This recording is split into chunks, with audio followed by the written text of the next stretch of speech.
Dirribe manni keessa maali?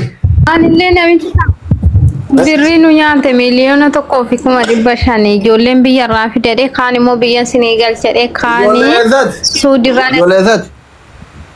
namichi moo Shaashamannee. Okay. Ma bulchiinsa gandaatti mana Shaashamaneetti aanatti maani matini gara federaala ol fidere warra akka Iluufaa Usmeefaa warra jalaa kanatti warra bulchiinsa gandaatti godinatti maani matini federaalatti akkan ol baaf. Himatte birrii nu bireera.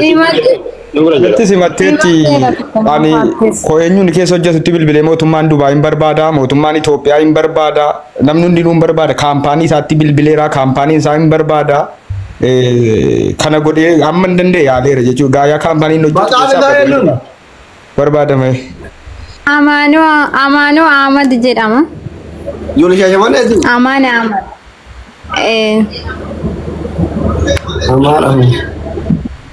Amaan Ahmad. Birrii meeqa si nyaate? Miliyoona tokkoo fi kuma 500. Laa ilaaha illallah. Amaan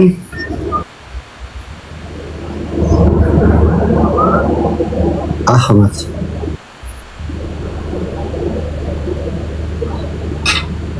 Miliyoona tokko tuqaa 5.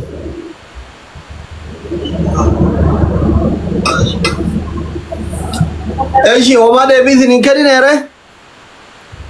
Omaayyuu deebii nuun kennine nu biloo hunda keenya yoo adda birrii ijoollee irraa guure.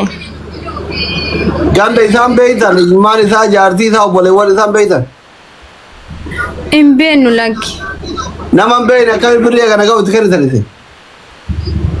Mucaa irraa lakkoofsa isaa argannee isheen illee hin beektu akka carraa ta'e imbaasii Itoophiyaa keessan hojjedha nama akkanaati daldalaadha biyyoota 7 deeggara nuun jedhe.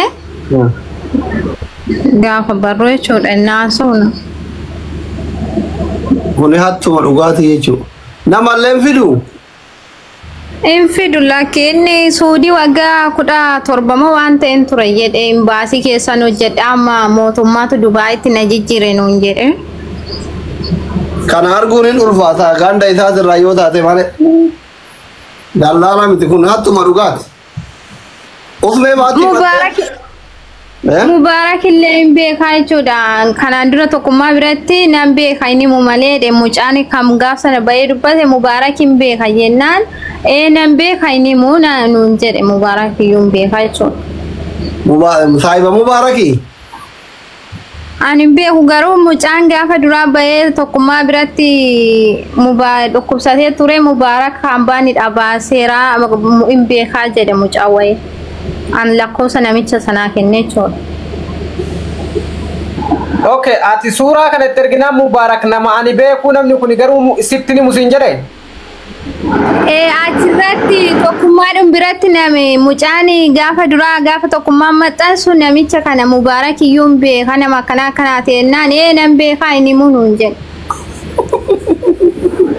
Kana waa sirreessuu barbaada hojiirra hin jira na biratti waa sirreessuuf hin barbaada akkas miti.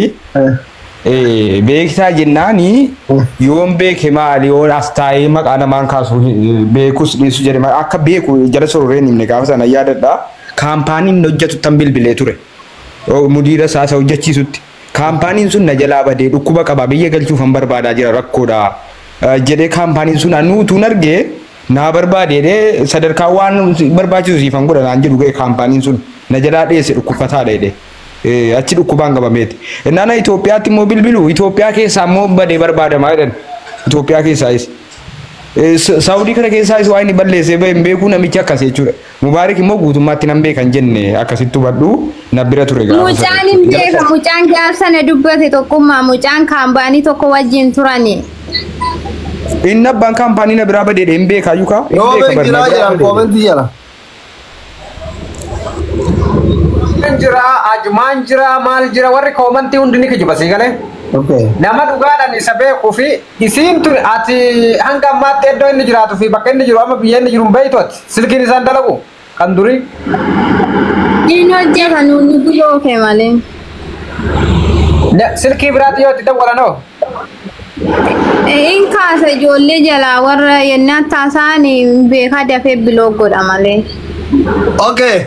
Nama kuma saddeeti as jirtanii namni nama kana beektan akkuma argitan birrii miliyoona tokko kuma dhibba shan nyaate namni bakka inni jiru beektan yookiin ganda obboleewwan isaa haadhaaf abbaa isaa beektan informationii nuu kenna nama haqanamaa nyaatee arsii lixaatii jetti shaashamanne jettee midirri beeka nama subii kana naa himattee turte.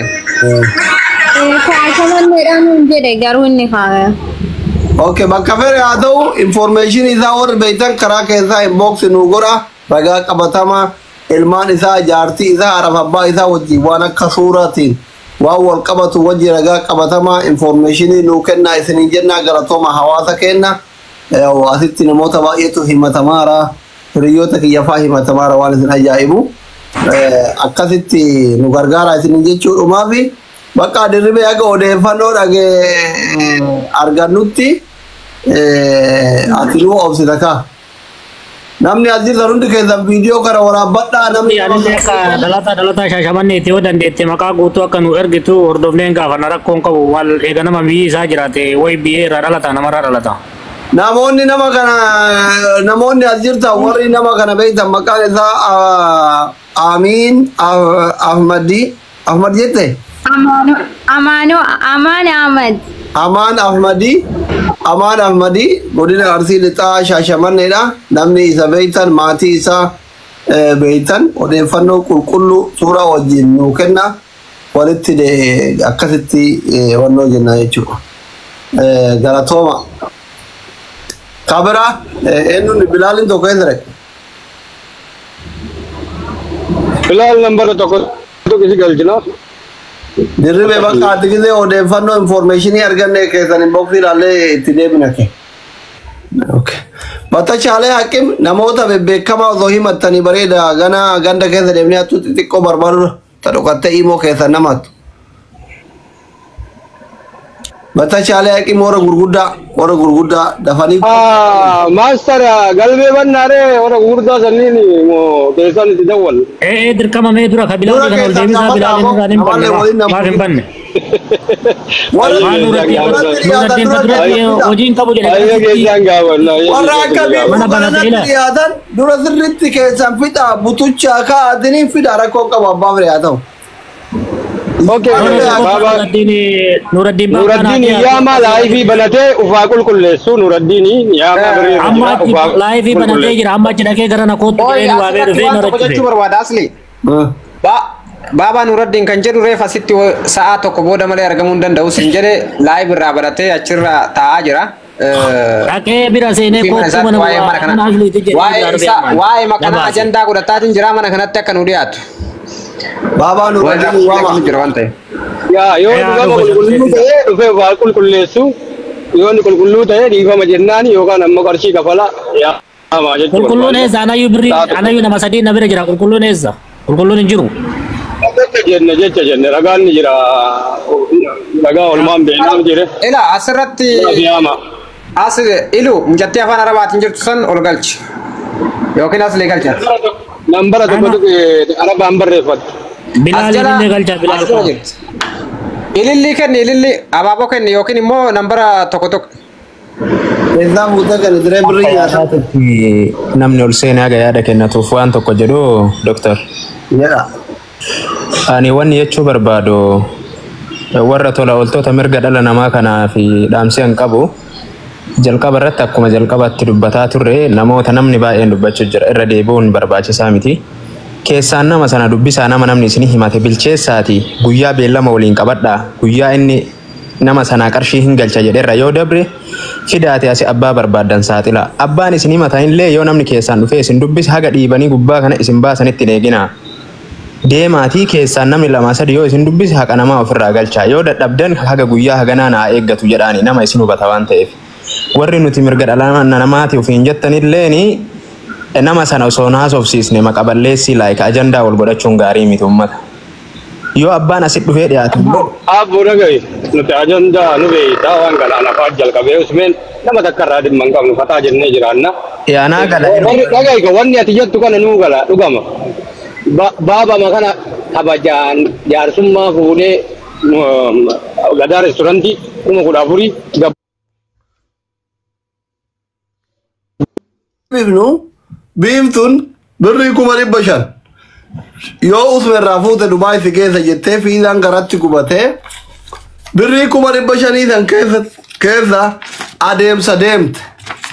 adeemsa deemte waan itti baafte risiitii ragaa wajjiin fiddee waan hafe waan ufii argattuu fi birrii nama sanii ka harkatti hafe deebifti jechuudha. Immideetli guutuu waan isaa hojjechuuf baafte nuti yoo jennu mangisti illee miti rabbi illee miti kakanamaa sinima qabdu waan nama sanii baafte ragaa fiddee itti baafte fiddee waan hafee fi ka dura ufii argatu hedduusan fakkeenya parsantii 50 duraanuu hin arganna jettee 50 lafa jira adeemsa keessatti waan hafee mootu osoo xumurii waan karatti hafe guutuu deebiftii jechuudha. Isiniitaa akkatti.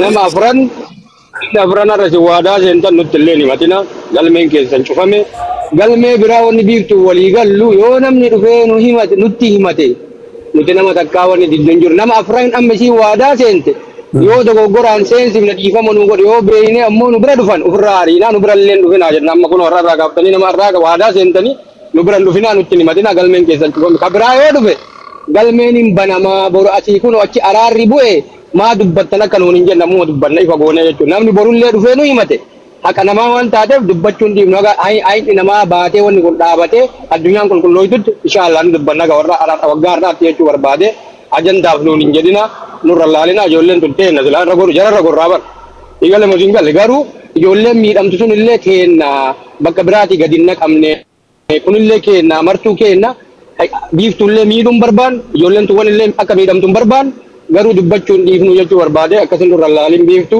yoo warroonni biraa kaafu ta'e kan hin beekne keessaan dubbisi yeroo itti qabsiifadhu yoo jiraate jechuu barbaade asirra kan dubbanne nuti ajandaa si godhachuun barbaannu akkasin nuun fudhadhu yoo ammoo namni dhufe nu borullee numa dubbannaa dhiisaa hin jirru jechuu barbaade galatooma kana dhiifnee jirra jechuu. Tokkummaa waan jettu qabdaa? Muciyyoo tana beeknu warroota amma dhufee himatu kana hin beeknu. Haqa namaa bakka miidhamtetti haqa namaa nama sagalee dhabeef sagalee taane akkuma isin jetta warroonni amma arfaan asirratti iluun kaasee atis kaafte kuni mana kiyyas mana usmees mana ilus hin dhufina. Hanga gaafa gartee dhimmi keessan asin laallamutti. Kanaan achitti warroonni dhuftanii himachuu barbaadan osoo nutti hin dhufne isitti dhaqaa gaafadha. Waan isiniin jettu wajjin sagalee san qabadhaa nutti koottaa isin keessumina jechuun ni barbaade galatooma. Thank you so much. Amma kaareedhaa kanatti tarra kaareedhaa. Wanticha irratti sana biratti silaan himanni waan jiruu fi waan jedhee darbanis waan amma jari jedhan irratti waan isin amma dubbattan kana jalqaba irreegee fi nirrisiyan ofii fanfaasii kaffala jedhee jaarsummaa keessatti ni ilaalamaaf jechuu barbaadeetan isii galee waan itti baaftee amma nayyuu kaffalee maallaqa irraa qannasee yoo isin kun si diddi anatutti dabalee kaffalaaf jedhee jaarsummaa nan dubbadhetu sobanaana jettu as keessa jirti waan ta'eef isii galee maallaqa amma kana qannasii fi waan kana mugatii itti baafte waan ta'eef fudhadhu yoo mucaan diddeemmoo ofirkaan kaffalaa jedhe jaarsummaan nun dubbadhetu jira kana gaafan jedhu wali miidhaminiin barbaade nuti qiimii sii waliin hin qabnu sii galee akkuma deebiftuu malee somneerra keenya yookaan ajandaa goonee fuunee fi naan barbaanne kun kanan ittiin dubbadhe keessoodhaan jechuudha harkatti qabuu dandeessa ofeetaan sagalee waraabbadheen qaba waan ta'eef isa kanaafi fuulduraafis nuti miidhamii miti isuma dhugaa jiru gatii dadhabbii keetii irraa fudhataa isuma dhugaa jiru kennidha. Gatii dadhabbii kan keeta baraashuu ati hin kasaarree jedhaan jiru jechuudha. Akkasitti hubatamu annan beeka arfan kana warra na biratti matan hunda jira nan beeka keessaanii dubbiseera waan ta'eef mana koo yoo dhufanis itti dhimma biraa malee dhimma kanan keessummeessuu kanuma jechuun barbaada galatooma. Okay. Adda dirribee himanni keessan maali?